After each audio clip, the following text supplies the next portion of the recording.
Hi aspirants, good morning. ఈరోజు మనం 2020 సెప్టెంబర్లో డిగ్రీ లెక్చరర్కి ఆంధ్రప్రదేశ్లో కండక్ట్ చేసిన ఎగ్జామ్ క్వశ్చన్ పేపర్ గురించి మనము డిస్కషన్ చేయబోతున్నాం. ఈ క్వశ్చన్ పేపర్ అనేది degree lecturers, junior lecturers, polytechnic lecturers, slate, net అటువంటి కాంపిటేటివ్ ఎగ్జామ్స్కి ఇది ఏ విధంగా యూజ్ అవుతుంది అన్న వేలో మనము వీటి గురించి డిస్కషన్ చేయబోతున్నాం. కాబట్టి ప్రతి ఒక్కరూ చివరి వరకు చూడండి. ఇక్కడ మనకి 150 క్వశ్చన్స్ అనేటివి ఉన్నాయి. Part.1, Part.2 అనే విధంగా 2 వీడియో చేయబోతున్నాను. కాబట్టి 2 వీడియో చూడండి. ఖచ్చితంగా ప్రతి కాంపిటేటివ్కి ఉపయోగపడే మోడల్ అనేది చాలా ఈజీ మెథడ్లో ఐఎమ్ గోయింగ్ టు ఎక్స్ప్లెయిన్. ఇప్పుడు మనము క్వశ్చన్ 2 ఆన్సర్ వేలో డిస్కషన్ అనేది చేయబోతున్నాము. ఆల్రెడీ గ్రీన్ లెటర్స్లో ఆన్సర్ అనేది ఉంది. కాబట్టి ఈ మోడలు మీరు ప్రిపేర్ అవుతున్న కాంపిటేటివ్కి ఏ విధంగా యూజ్ అవుతుంది అన్న వేలో మీరు అనాలిసిస్ అనేది చేయండి. ఇప్పుడు ఫస్ట్ క్వశ్చన్ ఏదో చూద్దాం. The notion of competence was first developed in English studies by, అంటే ఇంగ్లీష్లోనే మొదటిసారిగా నోషన్ ఆఫ్ కాంపిటెన్స్ అన్నది డెవలప్మెంట్ అనేది జరిగినది. దీనిని స్టడీ చేసిన వ్యక్తి ఎవరు? ఇక్కడ 2 అనేది ఆన్సర్ ఉంది. Noam Chomsky. అంటే నోషన్ ఆఫ్ కాంపిటీషన్ని మొదటిసారిగా ఇంగ్లీష్లో స్టడీ చేసిన వ్యక్తి ఎవరు అంటే Noam Chomsky. Second question, which of these terms used by Saussure corresponds to Chomsky's performance? అంటే చోమ్స్కీస్ యొక్క పర్ఫార్మెన్స్ గురించి దానికి అనుగుణంగా ససూర్ చేత యూజ్ చేయబడిన టర్మ్స్ అనేటివి కింది వాటిలో ఏవి? దాన్నే మనము ఇక్కడ ఆన్సర్ 2 పరోల్. దీనినే చోమ్స్కీస్ పర్ఫార్మెన్స్ గురించి ససూర్ చేసిన టర్మ్స్, యూజ్ చేసిన టర్మ్స్ అంటాము. Answer parole. మూడవ question, the grammar translation method in English language teaching primarily focuses on. అంటే గ్రామర్ ట్రాన్స్లేషన్ మెథడ్ అనేది ఇంగ్లీష్ లాంగ్వేజ్లో ప్రైమర్గా దేని మీద ఇది ఫోకస్ చేయబడుతుంది? అంటే టీచింగ్లో గ్రామర్ ట్రాన్స్లేషన్ మెథడ్ అనేది దేని మీద ముఖ్యంగా ప్రైమర్గా ఫోకస్ అనేది చేయబడుతుంది అంటే ఆన్సర్ ఇక్కడ 1 అక్యురసీ. అంటే అక్యురసీ వేలోనే గ్రామర్ ట్రాన్స్లేషన్ మెథడ్ అనేది టీచింగ్లో ఇది ఫోకసెస్ అనేది ప్రైమర్గా ఉంటుంది. Fourth question, professor CJ Datsun is closely related to. అంటే కిందనిచ్చిన వాటిలో సిజే డాట్సన్ అనే ప్రొఫెసరు దేనికి రిలేటెడ్ అయిన పర్సన్ అంటే ఇక్కడ 1 బైలింగ్వల్ మెథడ్. అంటే బైలింగ్వల్ మెథడ్కి రిలేటెడ్ అయిన వ్యక్తి ఎవరు అంటే ఇక్కడ CJ Datsun. Next fifth question, natural method is also known as. అంటే న్యాచురల్ మెథడ్నే ఇంకో విధంగా కూడా అంటాము. ఇక్కడ ఆన్సర్ అనేది 3 డైరెక్ట్ మెథడ్. అంటే డైరెక్ట్ మెథడ్ అన్న న్యాచురల్ మెథడ్ అన్న రెండు ఒకటే. 6వ question, which method is based on the principles of from known to unknown. అంటే నోన్ టు అన్నోన్ అనే ప్రిన్సిపల్ మీద బేస్డ్ ఆన్ అయిన మెథడ్ ఏది అంటే translation cum grammar method. Question number 7, the lungs and respiratory muscles are the parts of. అంటే lungs, respiratory muscles అనేది ఏ పార్ట్కు సంబంధించినవి? ఇక్కడ ఆన్సర్ అనేది 4 pulmonic air stream mechanism. Question number 8, articulatory, acoustic and auditory are the main branches of. అంటే articulatory, acoustic and auditory అనేటివి ఏ బ్రాంచ్కి మెయిన్గా సంబంధించినవి? ఆన్సర్ అనేది ఇక్కడ 1 phonetics. Question number 9, study which is related to meaning in a language is known as. అంటే లాంగ్వేజ్లోనే మీనింగ్ని study చేసే దానిని ఏమంటాము? ఇక్కడ సెమాంటిక్స్. అంటే సెమాంటిక్స్ అంటేనే లాంగ్వేజ్ మీనింగ్ అని అర్థం. అంటే ఒక లాంగ్వేజ్లో మీనింగ్ని స్టడీ చేసే విధానాన్నే ఏమంటాము అంటే సెమాంటిక్స్ సెమాంటిక్స్ అన్న మీనింగ్ అన్న రెండు ఒకటే. ఇది లాంగ్వేజ్లో మీనింగ్ని సెమాంటిక్స్ అంటాము. Question number 10. Which of these levels of analysis is not correctly matched with their correspondings level of structure of the language? అంటే స్ట్రక్చర్ ఆఫ్ ద లాంగ్వేజ్లో కింద ఇచ్చిన వాటిలో ఇక్కడ కరస్పాండెంట్ వేలో మ్యాచ్ కానీ అనాలిసిస్ అనేది ఏది? ఆన్సర్ అనేది 3 సింటాక్స్ మీనింగ్స్. అంటే సింటాక్స్కి మీనింగ్కి ఇక్కడ మ్యాచ్ అనేది సరిపోలేదు. సింటాక్స్ అంటే అరేంజింగ్ వర్డ్స్ ఇన్ ఆర్డర్, అంటే ఒక గ్రామర్ అని చెప్పచ్చు. గ్రామర్కి మీనింగ్కి అనేది అక్కడ మ్యాచింగ్ అనేది లేదు. ఇక్కడ మిగిలిన వాటి గురించి కూడా చూద్దాం. పొనెటిక్స్ అంటేనే సౌండ్, అంటే ఒక వర్డ్ అనేది ఏ విధంగా పలుకుతాము దాన్ని పొనెటిక్స్ అంటాము. ఫస్ట్ వన్ అనేది మ్యాచింగ్ అయింది. సెకండ్ వన్ అనేది చూడండి డిస్కోర్స్ అంటే కనెక్టెడ్ సెంటెన్స్, అంటే సెంటెన్స్ని కనెక్ట్ చేయడం, ఇది కూడా కరెక్టే. ఫోర్త్ వన్ అనేది చూడండి మార్ఫాలజీని వర్డ్స్ ఫార్మేషన్ అంటాం. అంటే ఒక పదాన్ని ఏ విధంగా ఫార్మేషన్ చేస్తామో అన్నదే మార్ఫాలజీ. కాబట్టి ఇవి 3 అనేది మ్యాచింగ్ అయ్యాయి.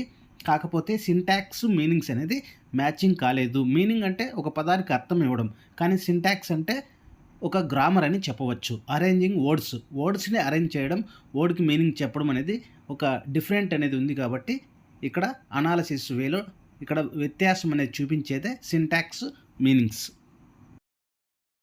Question number 11. ఇది చాలా ఈజీ క్వశ్చన్ అని చెప్పవచ్చు. Which is not an audio video aid used in teaching? అంటే టీచింగ్లోనే ఆడియో వీడియో యూజ్ చేయనిది ఇక్కడ ఏది అని అడుగుతున్నారు.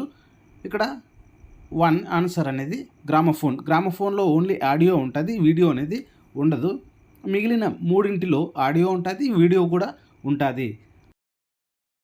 Question number 12.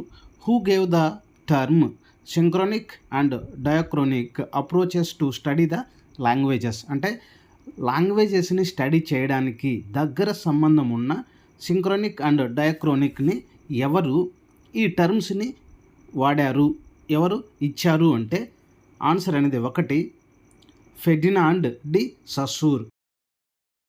13వ question. Projected aid includes, అంటే ప్రొజెక్టెడ్ ఎయిడ్ అనేది ఎందులో ఇన్క్లూడ్ అవుతుంది?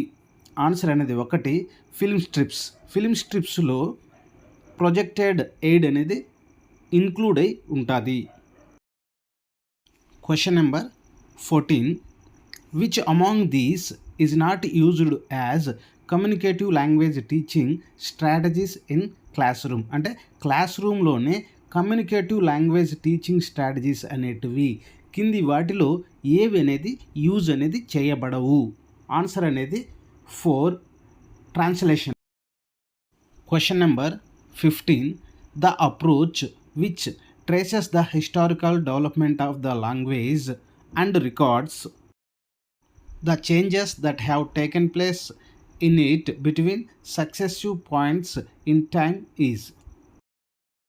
ఒక లాంగ్వేజ్ యొక్క హిస్టారికల్ డెవలప్మెంట్, అదేవిధంగా రికార్డ్స్ అనేది ఇవి సక్సెసివ్ పాయింట్స్ రూపంలో ఇవి ఏ టర్మ్లో ఏ అప్రోచెస్లో తీసుకోబడతాయి? ఆన్సర్ అనేది diachronic approach. Question number 16. Leonard Bloomfield wrote about an Indian book that it is one of the greatest monuments of human intelligence. It describes in minute detail every inflection, derivation and composition and every syntax usage of its author's speech. What was the name of the book? అంటే ఇక్కడ Leonard Bloomfield రాసిన పుస్తకం పేరేంటి అడుగుతున్నారు. ఇక్కడ Indian book అయిన human intelligent మీద Leonard Bloomfield రాసిన పుస్తకం పేరేంటి? ఇది లియోనార్డ్ బ్లూమ్ఫీల్డ్ యొక్క స్పీచ్ గురించి వివరిస్తుంది. Answer is 2 Ashtadhyayi. 17వ question. Dash is a minimal distinctive sound unit of a language? అంటే లాంగ్వేజ్లో మినిమల్ డిస్టింక్టివ్ సౌండ్ అనేది ఏది? ఆన్సర్ అనేది 2 phoneme. Question number 18. How many consonants in English are fricatives? అంటే ఇంగ్లీష్లోని కాన్సోనెంట్స్ ఫ్రికటివ్స్ అనే సౌండ్స్ ఎన్ని ఉన్నాయి? ఆన్సర్ అనేది 9. Question number 19. PLEIA is the phonetics transcription of. అంటే అక్కడ స్లాషెస్లో ఇచ్చిన PLEIA అన్నది పొనెటిక్ ట్రాన్స్క్రిప్షన్ అనేది ఏది? ఆన్సర్ అనేది ప్లేయర్. ప్లేయర్ని పొనెటిక్స్ రూపంలో రాయాలి అంటే స్లాషెస్ రూపంలో ఉన్న విధంగానే రాయాలి. దాని ప్రొనౌన్సియేషనే పొనెటిక్స్ ఏంటి అంటే player. Question number 20. To disguise the real nature of unpleasant idea by giving it an inoffensive name. Example, rest room for toilet is known as. అంటే రెస్ట్ రూమ్ అన్నదాన్ని టాయిలెట్ రూపంలో ఒక అన్ప్లెజెంట్ ఐడియాను ఇచ్చే నేచర్ని మనము ఏమంటాము? Answer is euphemism. Question number 21. Sound articulated with a structure of complete closure and sudden release is called. అంటే ఒక సౌండ్ స్ట్రక్చర్ అనేది కంప్లీట్గా క్లోజ్ అయి సడన్గా ఓపెన్ అయితే అటువంటి సౌండ్ని ఏమంటాము? ఇక్కడ ఆప్షన్ అనేది 4th ఉంది, ప్లోజివ్. ప్లోజివ్ని మనము క్లోజ్ అయ్యి సడన్గా ఓపెన్ అయ్యే విధానాన్ని మనము ఆ సౌండ్నే ప్లోజివ్ అంటాము. 22వ question. Who said we shall have rules, lots of rules in the Lord of Flies? అంటే in the Lord of Flies అన్న నావెల్లో మనకు రూల్స్ ఉన్నాయి అన్నది ఎవరు? ఆన్సర్ అనేది ఇక్కడ జాక్. ఇతనే యాంటోగనిస్ట్ ఆఫ్ ద నావెల్ అని చెప్పవచ్చు, అంటే విలన్ ఆఫ్ ద నావెల్ అని చెప్పవచ్చు. Question number 23.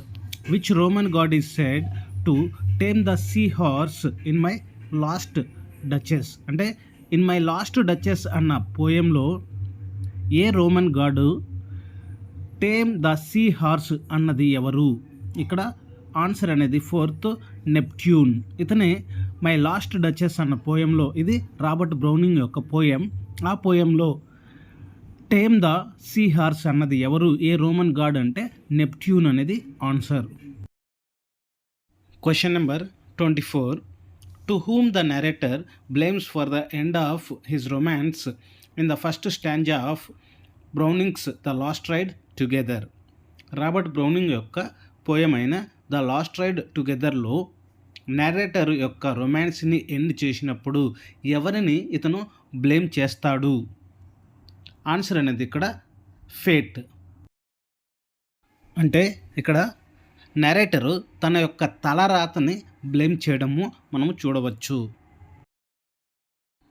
25వ question. Charles Dickens David Copperfield is an example of which following novelistic form? అంటే చార్ల్స్ డికెన్స్ యొక్క డేవిడ్ కాపర్ఫీల్డ్ అనేది కిందన ఇచ్చిన ఏ నావలిస్టిక్ ఫామ్ని కలిగి ఉంటుంది? ఇక్కడ ఆన్సర్ అనేది bildungsroman novel. Next question 26th. Dunois is a character in. అంటే జునోయిస్ అనే క్యారెక్టర్ కింది వాటిలో ఎందులో మనకి ఉంటుంది? ఇక్కడ ఆన్సర్ అనేది Saint Joan. 27th question. Fortinbras is a character in. Fortinbras అన్న క్యారెక్టరు కింది వాటిలో ఎందులో ఉంది? ఆన్సర్ అనేది Hamlet. Next 28th question. Who encodes the fallen angels to dig for gold in hell in Milton's Paradise Lost? అంటే Milton రాసిన Paradise last అన్న పోయంలో నరకంలో పడిన ఏంజల్స్ గోల్డ్ని తవ్వడానికి ఇక్కడ ఏ ఏంజల్ని చూపిస్తారు? ఇక్కడ ఆన్సర్ అనేది మ్యామన్. మ్యామన్ అనే ఏంజల్ నరకంలో గోల్డ్ కోసం వెతికే ఒక ఏంజల్గా చెప్పవచ్చు. 29వ question. Our birth is but a sleep and a forgetting is a line from the pen of the poet. అంటే ఇక్కడ బర్త్ అనేది స్లీప్ వంటిది, అదేవిధంగా మర్చిపోయే విధానం వంటిది అన్న విధానాన్ని తెలియజేసిన పోయెట్ అనేవాళ్ళు ఎవరు అంటే ఇక్కడ విలియం వర్డ్స్వర్త్. అంటే విలియం వర్డ్స్వర్తే our birth is but a sleep and a forgetting is a line from the pen of the poet అన్న విధంగా చెప్పింది ఎవరు అంటే విలియం వర్డ్స్వర్త్. నేను ఎక్స్ప్లెయిన్ చేసిన విలియం వర్డ్స్వర్త్ టింటన్ అబీ అదేవిధంగా ఇమ్మోర్టాలిటీ వర్డ్లో ఈ లైన్ అనేది ఉంటుంది, కొద్దిగా మీరు అబ్జర్వ్ చేయండి. Next question 30. The play by Shakespeare which is considered as a autobiographical is అంటే విలియం షేక్స్పియర్ రాసిన ప్లేస్లో ఏది ఆటోబయోగ్రఫికల్ వేని కలిగి ఉంది? ఇక్కడ ఆన్సర్ అనేది టెంపెస్ట్. మీకు ఇప్పుడు డౌట్ రావచ్చు, టెంపెస్ట్ అనేది ఆటోబయోగ్రఫికల్ ఆఫ్ షేక్స్పియర్ అవునా కాదా అన్నది. కాబట్టి ఈ డౌట్ని క్లియర్ చేయడానికి నాకు డౌట్ వచ్చింది, దీన్ని సెర్చ్ చేస్తే అది నిజం అనిపించింది. దీనిని అబ్జర్వ్ చేయండి. The tempest by William Shakespeare is an autobiographical play అంటే టెంపెస్ట్ అనేది విలియం షేక్స్పియర్ యొక్క ఆటోబయోగ్రఫికల్ ప్లే అన్నది that is the correct answer. Okay, మీకు ఏదైనా డౌట్ వస్తే సెర్చ్ చేయండి. ఇంకా డౌట్ ఉంటే మీరు కామెంట్ సెక్షన్లో పలానా క్వశ్చన్కి ఇది రాంగు లేదా నాకు డౌట్ ఉంది అంటే నేను ఇటువంటి ప్రూఫ్స్ అనేది ప్రతి దానికి చూపిస్తాను. అది కరెక్టా కాదా అన్నది కూడా డిస్కషన్ అనేది చేద్దాం. 31 question. Hail wedded love, mysterious law, true source of human happiness, these lines appear in అంటే ఇక్కడ ఇచ్చిన లైన్స్ అనేటివి hail wedded love, mysterious law, true source of human happiness అన్న లైన్స్ అనేది కింద ఇచ్చిన వాటిలో ఎందులో ఉంటాయి అంటే ప్యారడైజ్ లాస్ట్ అన్న ఎపిక్ పోయంలో ఈ లైన్స్ అనేటివి కనపడతాయి. Question number 32. What was the reason behind Judith Shakespeare's death in a room of one's own? A room of one's own అన్న ఎస్సేలో జూడిత్ షేక్స్పియర్స్ డెత్కి రీజన్ అనేది ఏంటి అని అడుగుతున్నారు. ఇక్కడ రీజన్ ఏది అంటే సూసైడ్ అని చెప్పాలి. ఆన్సర్ అనేది suicide. Next question number 33. Which poem was published in Frost poetical collection Mountain Interval అంటే రాబర్ట్ ఫాస్ట్ యొక్క పొలిటికల్ కలెక్షన్ మౌంటైన్ ఇంటర్వెల్లో ఏ పోయం అనేది పబ్లిష్ చేయబడింది? ఇక్కడ ఆన్సర్ అనేది the Road Not Taken. Question number 34. Eugene O'Neill founded an experimental theatre group in collaboration with George Cram Cook, Susan Glaspell and others. What was the name of that theatre group అంటే Eugene ఓనీలు experimental theatre గ్రూప్ని తను స్థాపించడం అనేది చూడవచ్చు. Collaboration with George Cram Cook, Susan Glaspell and others వీళ్ళతో పాటు తను start చేసిన ఆ థియేటర్ నేమ్ ఏంటి అని అడుగుతున్నారు. ఎజిన్ ఓనీల్ స్థాపించిన ఆ థియేటర్ నేమ్ ఏంటి అంటే the Provincetown Players. Next 35 question. He cannot love freely because he looks his feeling in a rusted tobacco tin ever since he was a slave for whom it is being said in Morrison's Beloved. Morrison's Beloved అన్న నావెల్లో he cannot love freely because అంటే ఇతను love చేయలేడు ఫ్రీగా ఎందుకు అంటే he looks his feeling as a rusted tobacco tin. Rusted tobacco tin అన్నది ఏ వ్యక్తి గురించి ఈ లైన్స్ అనేటివి బిలౌడ్ అన్న నావెల్లో కనపడతాయి అంటే answer Paul D. Question number 36. Who wrote a preface for Mulkraj Anand's novel The Untouchable, which brought a worldwide fame to him? అంటే ముల్క్రాజ్ ఆనంద్కి ప్రపంచవ్యాప్తంగా పేరు తెచ్చిన అన్టచబుల్ అన్న నావెల్ గురించి దాన్ని ప్రిఫేస్ అన్న వేలో రాసిన వ్యక్తి ఎవరు అంటే ఆన్సర్ అనేది E M Forster. E M Forster Mulk Raj Anand రాసిన అన్టచబుల్ విధానం గురించి ప్రిఫేస్ టు ముల్క్రాజ్ ఆనంద్ అనే విధంగా రాసిన వ్యక్తి ఎవరు అంటే E M Forster. Next 37 question. To whom Bakha states as previous old black money lender in the Untouchable. Untouchable అన్న నావెల్లో బాకా అనే క్యారెక్టరు ఒక వ్యక్తిని previous old black money lender అని పిలుస్తాడు. ఆ previous old black money lender అనే వ్యక్తి ఎవరు అంటే ఇక్కడ Ramanand. Question number 38.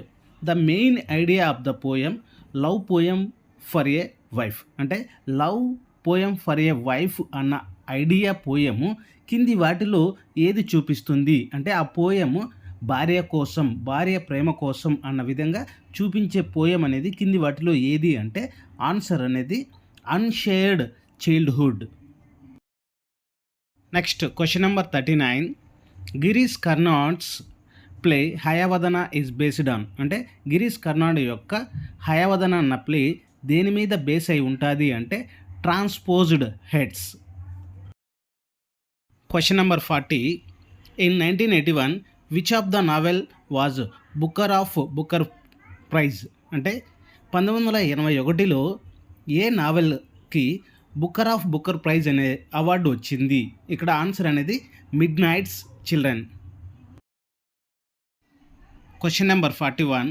In Midnight's Children the protagonist has the skill of. అంటే మిడ్ నైట్ చిల్డ్రన్ అన్న నావెల్లో ప్రొటాగనిస్ట్కి ఒక స్కిల్ అనేది ఉంటుంది.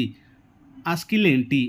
ఆన్సర్ అనేది a strong sense of smell. A strong sense of smell అనేది ఇక్కడ ప్రొటాగనిస్ట్కి ఉన్న ఒక స్కిల్ అని చెప్పవచ్చు. Next question number 42.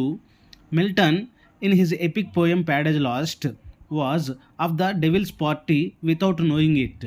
Who said this about Milton. అంటే మిల్టన్ గురించి, మిల్టన్ రాసిన ప్యారడైజ్ లాస్ట్ అన్న ఎపిక్ పోయం గురించి devil's party without knowing it అన్నది మిల్టన్ గురించి ఎవరు?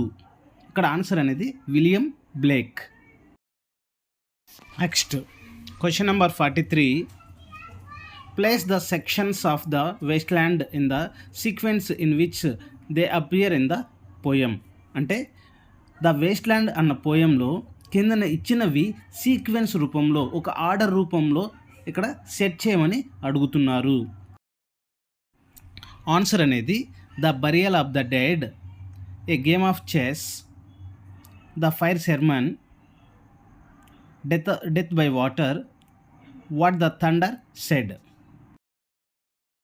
Next question number 44. The words the thunder offers the దత్త దయధ్వం belong to the ancient scripture. అంటే దా దత్త దయధ్వం అన్న పదాలు అన్న వర్డ్స్ అనేటివి ఏన్షియంట్ స్క్రిప్చర్లో ఇవి ఎందులో కనపడతాయి? ఈ వర్డ్స్ అనేటివి ద వేస్ట్లాండ్ అన్న పోయంలో వాట్ ద థండర్ సెడ్ అన్న సెక్షన్ నుంచి మనకు కనపడతాయి. ఇవి ఏన్షియంట్ స్క్రిప్చర్ నుంచి ఎందులోనివి అని అడుగుతున్నారు. ఆన్సర్ అనేది Brihadaranyaka Upanishad. Question number 45. In the Edible Woman Marian baked a cake in a shape of woman she did the to test. అంటే ఇక్కడ మేరియన్ అనే క్యారెక్టర్ ద ఎడిబుల్ ఉమెన్ అన్న నావెల్లో తను ఒక ఉమెన్ షేప్లో ఒక కేక్ అనేది తయారు చేస్తుంది. ఈ కేక్ అనేది ఎవరిని టెస్ట్ చేయడానికి అని అడుగుతున్నారు. ఇక్కడ ఆన్సర్ అనేది Peter. Next question number 46. Chinua Achebe Things Fall Apart the first missionary who came to village Umuofia was. అంటే చినువా అచిబి యొక్క నావలైన థింక్ ఫాల్ అపార్ట్లో ఉమోఫియా అన్న విలేజ్కి మొదటిసారిగా వచ్చిన మిషనరీ నేమ్ ఏంటి అని ఇక్కడ అడుగుతున్నారు. ఆన్సర్ అనేది mister Brown. Question number 47. A D Hope in his poem Australia says she is the last of lands the emptiest he is saying this about.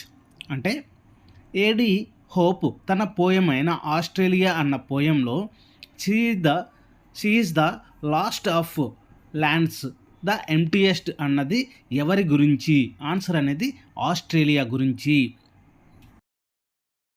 Question number 48. The title Things Fall Apart is taken from a poem written by అంటే things Fall apart అన్న title ఒక poem నుంచి అనేది తీసుకోబడింది.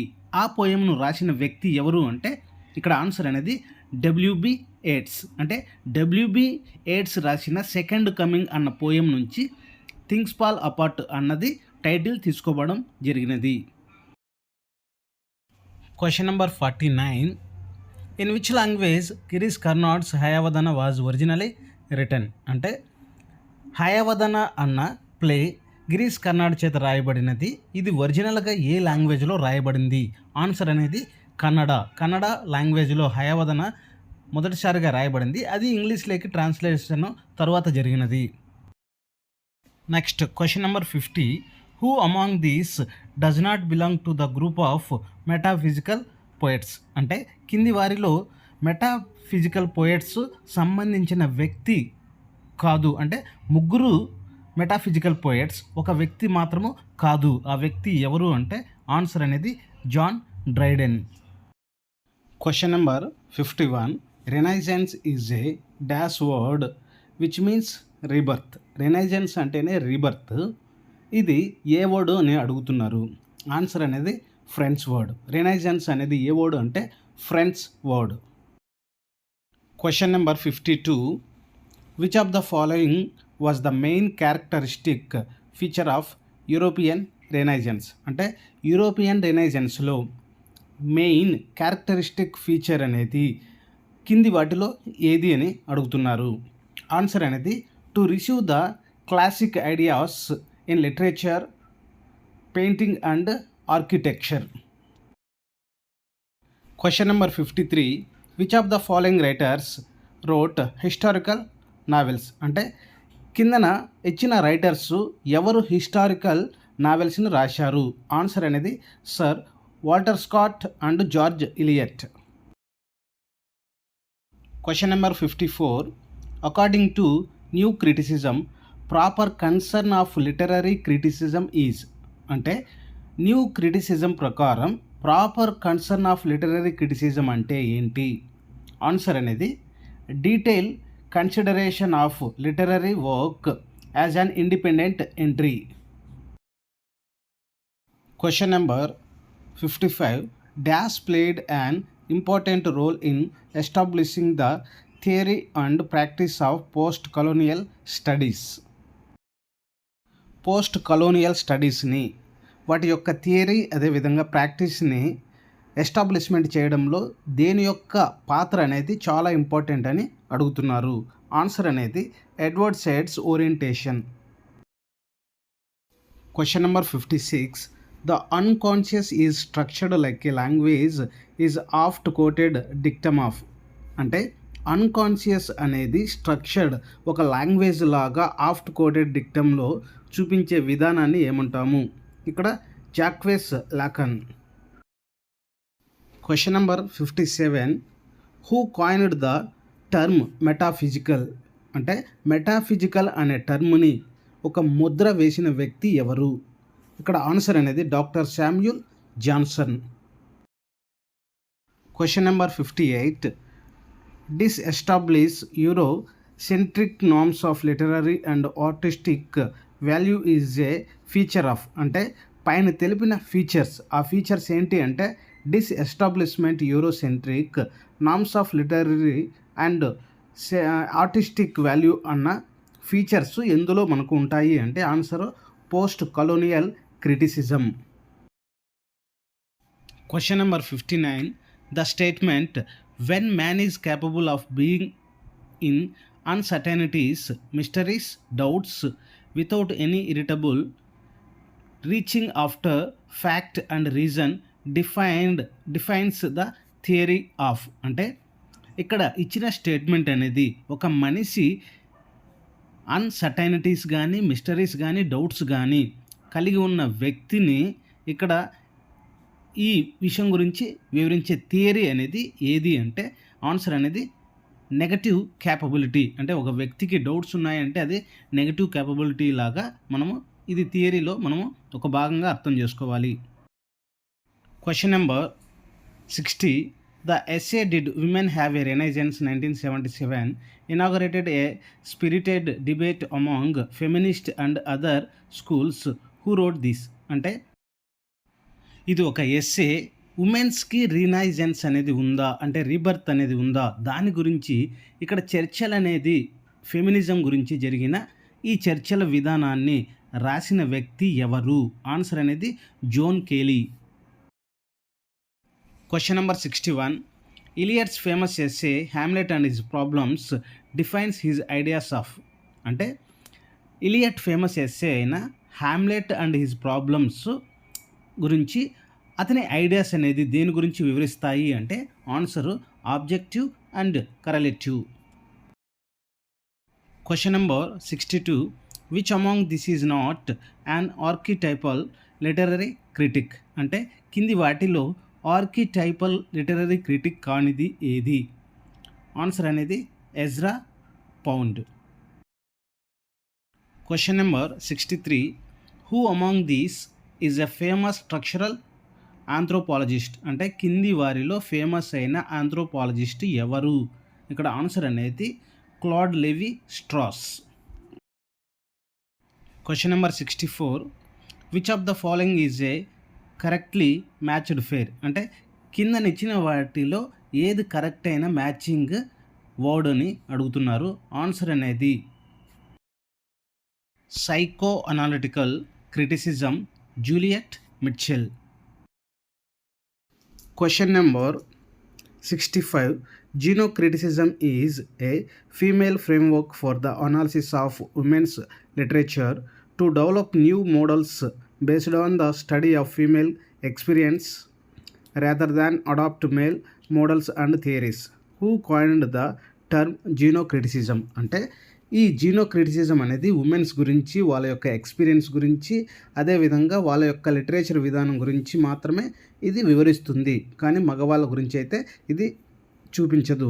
అటువంటి జీనోక్రిటిసిజం గురించి వివరించిన వ్యక్తి, దానికి చెరగని ముద్ర వేసిన వ్యక్తి ఎవరు? ఆన్సర్ అనేది Elaine Showalter. Question number 66.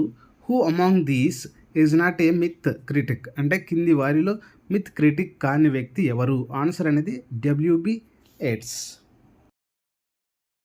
Question number 67.